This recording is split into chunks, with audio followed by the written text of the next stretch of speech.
Deep in the heart of the dense forest was the tiny town of Rivenwood. It was a place of isolated simplicity, where the hardworking and independent-minded inhabitants kept to themselves. However, the uneasy calm of the town was shattered when a young girl named Amelia disappeared without a trace. Her parents searched frantically, but there was no sign of their daughter. The community was on edge as the days turned into weeks, and the weeks turned into months, with no sign of Amelia. People locked their doors at night and kept their children close, fearing the worst. But then, hope arrived in the form of a young boy who stumbled out of the woods, covered in dirt and blood. He was barely alive, but he had a message for the people of Rivenwood.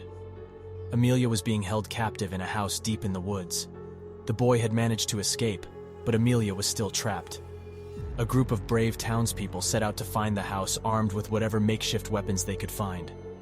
They trekked through the dense forest, following the boy's directions until they came across a clearing. And there, in the middle of the clearing, was the house. It was a ramshackle old structure, with boarded-up windows and a sagging roof. Smoke was billowing from the chimney, and the faint sounds of children crying could be heard from inside. The townspeople approached cautiously, but when they tried to open the door, it was locked from the inside. They tried to break down the door, but it was too sturdy. And then, they heard heavy, slow footsteps coming from inside the house. A tall, gaunt man with sunken eyes and a twisted smile appeared, holding Amelia in his arms. She was screaming and crying, and they knew immediately that he was the one responsible for Amelia's disappearance, as well as the disappearances of countless other children. The townspeople attempted to rush him, but he was too quick. He disappeared into the house, slamming the door shut behind him. The sound of locks clicking into place echoed through the clearing, and the townspeople were trapped. They tried to break down the door again, but it was no use. They were stuck in the clearing with no way to get inside the house. The agonizing screams of the children being tortured drifted out from within the house, causing the townspeople to feel helpless and frustrated. Days turned into weeks, and the townspeople grew weak and hungry. But they refused to give up. They knew they had to save the children, no matter the cost. And then, one night, the door creaked open.